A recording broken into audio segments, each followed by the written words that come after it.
The Building Brands Marketing Podcast is dedicated to exploring the journeys of industry leaders who have successfully built a brand.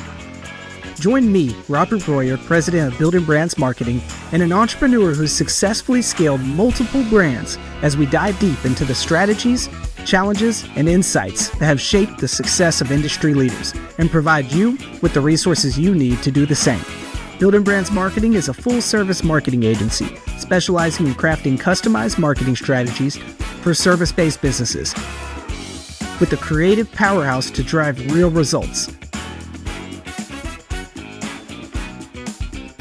Welcome to the Building Brands Podcast.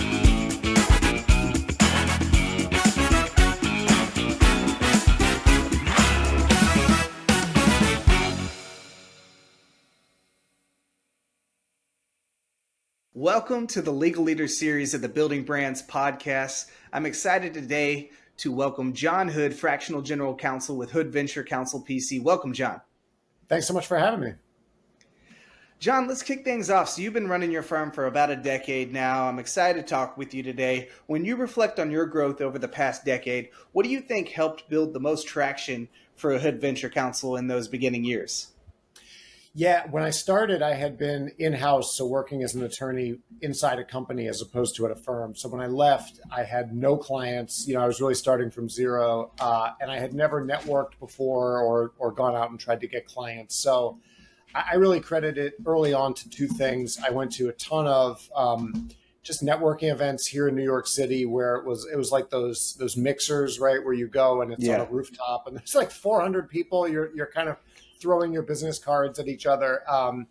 And I learned pretty quickly that networking is more about building relationships than sort of going to an event and getting business there. But I did meet a lot of people who I'm still in touch with, and a lot of good business has come from those folks, and we've given them business and just built relationships. And we also got lucky in that this was like 2014, 2015. So there were online platforms that really catered to kind of early stage startups and helped connect them with attorneys. So we worked with like Law Trades was one of those. There was like Up Counsel was another platform. So those kind of helped us bridge the gap for, the year or two while I really built a professional network and got my sea legs. That's awesome, Jon. So do you feel like there's anything you should have approached differently in those first couple of years? Yeah, the only thing that really comes to mind is, I really was in those days working mostly with very early stage startups, sometimes brand new companies. And so we would do things like set up their entity, get their shares issued, maybe do some early stage contracts. I think that, and some of those people did become longer term clients, but, if I could go back and do it again, I probably would have built out almost a legal business plan for some of those people where, okay, once you raise money, you're going to have to start thinking about these things. If you get ready to sell, you're going to have to think about this, and sort of laid out a little bit more of a roadmap, both for them and for me, so that I could check in and say, hey, it's been 6 months. Have you hired anybody? Do we need to kind of check any boxes there? But when I started my firm, I was still a fairly new lawyer and certainly a brand new business owner. So I was kind of trying to, build a plane while flying it, as they say. Yeah, well, the thing is, like with these service-based entities, you identify over time the more strategic service offerings that better align with the objectives and needs of your average client. It's like in the early days, you're just trying to figure out who even your average client is, what type of niches you should be working with. And then, as you get that better defined over time, it's easier to kind of shape those strategic service offerings around that. And I know you've done that. You really, with your firm, y'all offer that transactional, strategic support, but y'all also offer fractional general counsel, and y'all have shaped a couple packages around those fractional counsel initiatives. So what led you to lead to that dual focus, and how do you balance the two of those service offerings, which are pretty different? Yeah, it's a great question. And it's a good point in that, it took a while for us, like you said, being in business, working with these companies to see kind of what the recurring issues we saw were and how to fix them. And so where we really started to move into offering the monthly subscription service for a fractional general counsel came from our clients that we were billing, on an hourly basis or by project. And it was, it was having people like if somebody was having a slow month, like I'll give you an example. 3 or 4 years ago, I had a client who had been a longtime client. They were sort of a marketing company, and they had, they had customer contracts that they signed. And a lot of times, Hmm. as with every company, the customer makes you sign their contract as opposed to signing yours. And they came to me at one point and said, 3 or 4 months ago, we signed this contract with a customer. It was a slow month, so we didn't want to call you because we knew we'd get billed for it, and we were trying to save costs. So we reviewed it ourselves. It looked fine. We signed it, and now the client is canceling and they want a refund. And I went back and looked at the contract and I said, well, it's not really clear that you're entitled to keep the full amount that they paid, right, if they do cancel it. And if we had wordsmithed it a little bit differently, you could have made that clear. So that was like an example where I said, I want to incentivize people to call us when they're, early on, right? So we're negotiating a Yeah. contract, we've gotten an offer to sell our business, whatever it is. I don't want you to bring me in after there's a problem and we have to clean it up. Because even in the best case scenario, that's probably going to end up costing you more than nipping it in the bud. And again, it was just having worked, the other piece of it is having worked in-house, I kind of knew the difference between a law firm typically comes in and solves a problem. So again, you have a contract you need reviewed, they review the contract and they send you on your way. For our monthly clients, especially, we try to act as an advisor and be kind of looped in on everything they're doing and then identify where the legal risks are. So it's not the business owner's responsibility to know where all the legal risks are hiding, right? If we're involved in everything and just kept up to speed, we can usually say, let's think about this, this may become an issue 6 months, a year down the line, but it makes it a lot easier for us to spot kind of those icebergs before they're right up against the ship.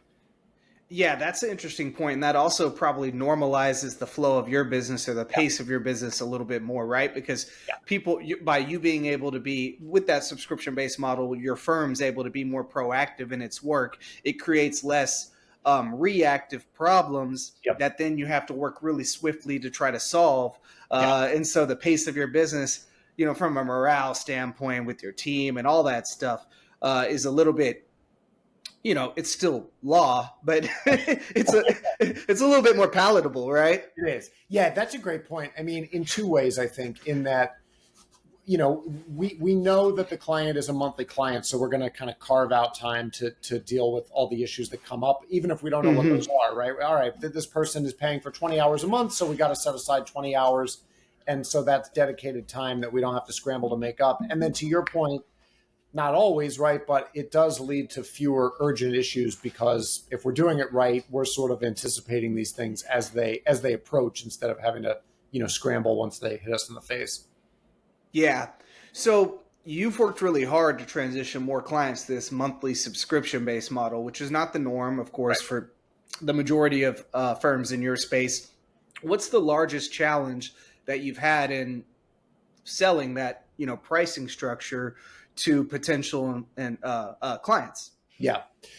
I think people need to, for that model to work, first of all, a company has to have the need for it, right? So I usually say when it makes sense to begin talking about a monthly engagement is when a client has, on average, 5 hours every month of legal work they need help with. So they don't really need that much work coming in for it to make sense. But if it's a situation where 1 month they have 15 hours of work and then it's kind of silent for 6 months, it may not be the best fit. Or if they're just getting started, they need help getting the company set up. We'll typically do that on a flat fee basis or maybe an hourly basis. But, once they're up and running and again, they have a flow of contracts or they're hiring people or they just have things that they need kind of ongoing help with.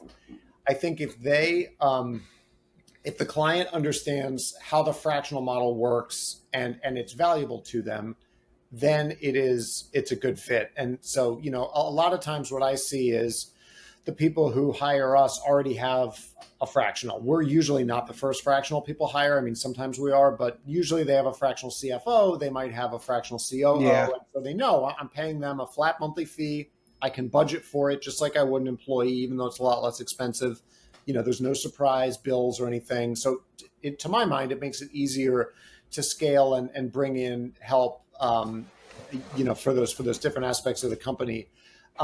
And, and if somebody, I mean, I have clients who I've worked with for years on an hourly basis, and they're happy with that model. And, so if that's the case, we're certainly happy to accommodate that as well. And again, it's really a matter of kind of preference, and also just what the goals are. So, if you're getting ready to sell in 2 or 3 years, you probably need more help on legal than you realize, because it's a good idea to start, setting up your data room, getting all your ducks in a row in preparation for the offer. When the offer comes in, you want to kind of have your diligence materials basically ready to send over and be reviewed. So if that's a goal, a client says in the next 3 to 5 years, really, I want to sell the company. That's a time for us to look at how can we really make sure that we get you in a place where you're sellable and you get, the most value possible for the company that you built. Yeah, that's a great kind of segue point, because I know in leading up to today, you mentioned to me that a lot of your M&A clients come to you too late in the game. Yeah. And of course, I've been working with lots of businesses for the last decade, and I find this a lot of times, especially with multi-generation or family-owned businesses, they're they're thinking about what to do to position to sell way too late. Hey, I want to sell in 6 months, and it's like, man, that's a several year kind of in an ideal scenario, a several year launch ramp. So what are some of the most important legal or strategic moves that you would advise well in advance of a potential exit? Yeah, that's exactly right. I mean, if you if somebody comes to you and says, I want to sell my business in 6 months, is it possible? Maybe. But to your point, are you going to get the highest price possible and sort of have it go as smoothly as possible? Almost certainly not, right? So, usually the issues that come up in advance of an exit, in my experience, typically fall into kind of one of three buckets. One is just they don't have clean books and records. And that it might just be that, again, they're scrambling to, we need all of our old P&Ls, and they're asking for all of our financial statements, and we don't know where they are. Could be the same thing on the legal side. So maybe there's, if you have a business with a company with two lines of business, and you're only selling one, you're going to keep one business and sell the other. Are they actually separated out? Do they have their own books and records, own entities, all that kind of stuff? And if not, then you're really, you're kind of making up for lost time when you're going onto the market to sell. The second bucket is just open kind of liabilities. So, you see this in M&A deals all the time. It's actually not unusual, but if you can avoid it, it helps you, tremendously when you go out to market. Is, have you received a cease and desist letter that you never responded to? Has an employee, threatened to sue you for discrimination or hostile workplace environment? Are there sort of lingering intellectual property risks hanging out there? Like tying that stuff up so that you can tell the seller there was a liability, but we entered into an agreement and it's no longer a threat to the company. That goes a long way toward selling the company, getting a good price. And then, the third bucket is one that we really can't directly help solve, but we can at least identify and bring in professionals who can, which is just, do you have a profitable, healthy company? Are you on a downslope, right? Are you kind of shrinking or stagnating? Again, you might be able to sell it, but you're not going to get the same price you would 3 or 5 years ago. And so the question then becomes, does it make sense to, take a breather, try to build the business back up, and then go out and sell 2 or 3 years from now, as opposed to, selling out of desperation when you're kind of on a downslope? Yeah, that's a great point, because it's known in the M&A space that that's also a common tactic when a buyer realizes that they try to stall the deal as much as possible to try to show more of that trend line to then gain more leverage in the negotiation process against the seller. That's a great point. You want to know the most common last bottleneck that I've kind of came across that happens a lot is lots of these, especially with smaller mom and pop businesses. Yep. Lots of them have SBA loans, especially with the surplus of like the EIDLs and PPPs that were coming out a few years back during COVID, and they have the UCC liens still on their loan that's actually been paid off, and they have to go and file that UCC form to get that proof of basically the lien removed. Yeah. And that's not a quick process when they get to the close date and they realize, hey, I didn't do this yet, and your loan's been paid off. Just they forgot to do it, or the CPA didn't advise them. There were so many CPA firms flying in saying, "I'll help you with your PPPs, with your EIDLs," and they got it done, and then whew, disappeared, and they Yeah, never where'd they told them go? the follow up. Exactly. Yeah, of what happens when you actually pay that loan off a couple years later, and so there's like little things like that I see the value in what you're describing of just, if someone's not been there, done that, they're not going to know. These are the little things you need to think about that can cause unnecessary delays. Yeah. And the other thing is like, for the seller, when they're going through that, they're trying their best to maintain their business revenue, if not grow it, right? So they don't lose any leverage. So they have even less time to think about some of these things. That's actually a great point, is that I think people understandably don't realize that going out, negotiating a sale of your business is basically another full-time job. I mean, you hear that a lot about raising money from investors. People say, Yeah. going out and talking to investors, but it's the same when you're selling your business. And to your point, if you're not servicing your clients, going out, getting new business during that time, now your revenue's stagnating, and now that affects the deal. So yeah, that's another reason to just try to get your ducks in a row as best you can beforehand, so you can minimize the time commitment during the sale. Definitely. Well, John, you've been in an interesting space. You've done a lot of great work over the past decade. I'm curious, what marketing strategies have you used to drive new client acquisition and existing client retention over the past decade? Yeah, I mean, we're mostly a referral based firm. So we get a lot of referrals from existing clients, prospective clients, networking partners. We know a lot of other professionals across the country that we send work to and get work from. And then we really try to do a good amount of um, sort of knowledge sharing, right? Whether that's through blog posts, LinkedIn posts. We've been doing more videos lately, which we've gotten a great amount of good feedback on. And I think the video, I mean, myself included, lawyers don't always think of kind of video marketing as a first option in talking about their services. But I think it's helpful for us and any other professional who works with businesses, in that it humanizes you a little bit, right? You're not sort of a drone behind a computer talking about the tax code or something. We're business owners. We've been through these issues with our own business, with other clients. We've, like you said earlier, the longer you do any line of work, the more problems you see, and kind of know how to deal with them. And then Yeah. people get a sense, I think, of that seems like somebody I'd like to work with. Seems like somebody who, would be a good person to help us through these issues. So I think the video has really been helpful in kind of putting a face to a name, and just kind of educating people on things they may not be thinking about. Yeah. I, Out of curiosity, I noticed on your website you have that legal risk assessment where, it's like a questionnaire for someone to fill out as that connecting step between awareness to decision, kind of the in between step. Can you walk me through the thought process from a marketing perspective of that legal risk assessment, and what your intentions and objectives of that tool on the website was? Yeah, no, it's that was something we came up with maybe 2 years ago, and it serves really two purposes. One is just to educate the business owner about all the things that they're going to deal with from a very high level, perspective as they go through the Sure. business. So if you've been in business a year and you're filling out the survey, a lot of those things are not relevant to you yet, but they probably will become relevant.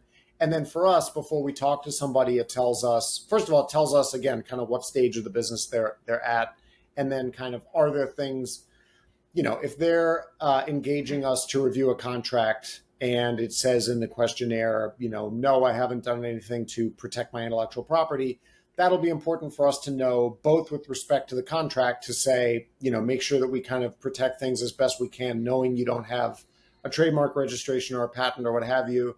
And then also just saying to them, hey, if and when it makes sense to do that, I see you have this brand name that you haven't protected, sort of, again, for your own protection. If and when you go to sell the company, those are things that are going to become important. So, here's how we can help on that front, and just giving them the knowledge to be able to make an educated decision as to kind of if and when it makes sense to take the step to move on that stuff.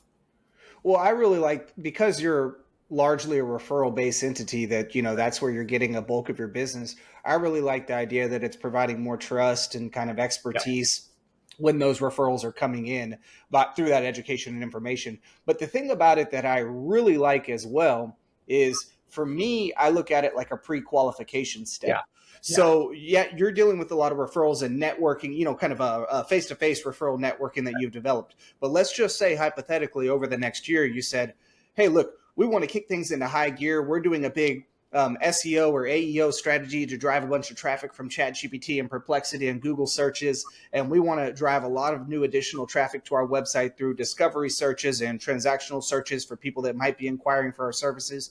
Well, you're going to get generally a lower quality of traffic just because statistically speaking, there's a lot more people, there's less likelihood of qualification, right? And these aren't people that you're meeting at an event and already had a face-to-face. These are blind referrals, as I would call them. Yeah. And so if you did that and you have that surplus of blind referrals, which is generally lower quality traffic, it's going to provide you a pre-qualification mechanism so your intake team isn't getting blown up with all these worthless leads that are low quality. And it's that in-between step to sort of filter them through, so to speak, to kind of, if they take the time to fill out that whole assessment, they're at least somewhat serious, Yeah.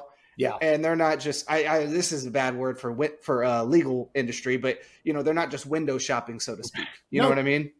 You're right. It does eliminate the tire kickers. Like you said, honestly, both just in terms of completing the survey, right? I mean, it doesn't take that long, but if it takes you 3 minutes, that eliminates the people who are shopping on price or sort of, looking for a template or something that they don't have to pay for. And then to your point, it also qualifies, is this someone who, like, if through the questionnaire, I discover that it's an industry that we don't have expertise working with, like if it's a law firm and they need help with, some intricacy of the laws as it relates to like a professional corporation, we don't do that work. So that'll tell me, hey, I'm happy to talk to you, but I'm almost certainly going to end up referring you to somebody who can help with this issue. So yeah, it does help us just get visibility into kind of where people are in their kind of business life cycle and then the issues that they need help with. Yeah, I'm curious though, circling back around to the video for a second. Well, not video, just content in general. I know you do a lot of static content as well across your social channels. What channels or tactics do you feel like work best for your firm in terms of client engagement or prospective client traction? That's a good question. I mean, we have used mostly LinkedIn to post our content to date. We do have a YouTube channel where we host our videos, and we're working on putting sort of a resources tab on our website where we're going to host the videos, and we have white papers that we've put together for people to help them through kind of different aspects of running a business. My wife, who is also my director of operations, has suggested going on TikTok because she's seen a couple of lawyers on TikTok who do really good work. Although what I tried to explain to her is, I'm very impressed with our video team, but the subject matter of the work that we do is never going to be as exciting as a guy who represents, folks who are hit by a car or whatever, right? That's just more interesting work, even though it can be a little bit ghoulish sometimes. So yeah, for now, it's kind of LinkedIn, YouTube. And, if we see that, I mean, I've found that those other, TikTok, Instagram, those are probably better for the most part for kind of B2C businesses. So again, personal injury lawyer, technically you're B2C. I would agree. Right. Realtors, like it's a little tougher, I think, for B2B, but if the opportunity is there, I'm certainly open to it. That's what I was about to say. So like, I think you're absolutely right. That the content of a PI firm may appeal more to the average consumer. It depends on who you're targeting at the end of the day though, right? Like myself, I don't even get on TikTok, and I run a marketing agency that, one of our platforms we make revenue on is TikTok, right? However, you're going to capture me on LinkedIn. LinkedIn is the content platform out of all my social channels that I absorb and digest the content most fruitfully, right? So it all depends on who you're trying to reach. Now, in your business, you are trying to reach, venture capitalists, founders, executives. So I do think that you have some, you have there's some right in the idea of, hey, it depends where it's at. TikTok might not be exactly the right place. However, I will throw this out there. I would think about platforms such as Reddit as a social bookmarking opportunity Yeah. because, and the reason is, there's so many opportunities on somewhere like Reddit for a firm like yours Yeah. to reinforce your expertise because there's so many people asking these simple questions out there, which you don't want to fall into the trap of any liability of, something that's not bar compliant, of, putting some information out there that could be held against you. But a lot of this video content is simple answers to simple questions or simple components. They're not super, super complex issues. Yeah. And I feel that platforms like Reddit, this kind of started a while back with Facebook groups, the whole premise of it, but platforms like Reddit provides opportunity for thought leaders like your firm to go discover some questions that are on the platform that you already have content that easily answers the question. Yep. And what you're doing when you respond to those is you're saying, hey, use my services when you need, in order to solve this problem that you're having. But you're not ever saying that. You're just saying, here's the answer to your question. And guess what people do business with when it comes to service-based industries? Companies that they know, like, and trust. Yeah. And so, like, I find that as an opportunity for firms as we get deeper into this, like, social marketing mix where content can't continue to be as simple as it was 10 years ago, where that's going to be the opportunity when we're going and we're answering those discovery-based search queries with solutions and establishing thought expertise through that, So I think that's an area of opportunity. That's a great point. And it's funny because as you were saying that, I was thinking about, I knew a lawyer probably 10 years ago when I was first starting out who did this on, I think it was on Quora, or it might have even been on, like you were talking about Facebook groups. I remember when there was Yahoo Answers, I think it was called.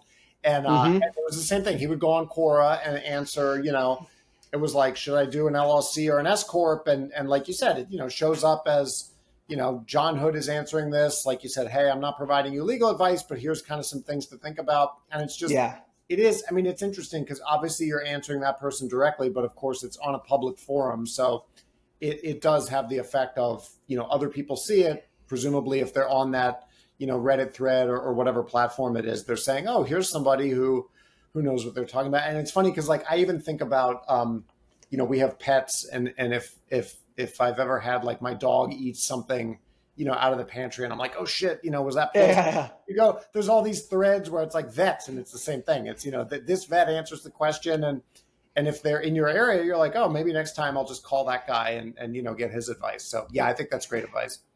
Yeah, I'm an SEO guy, right? I've been in the SEO space for 10 years. That's kind of where I built my personal reputation, where Building Brands Marketing built a lot of our national reputation.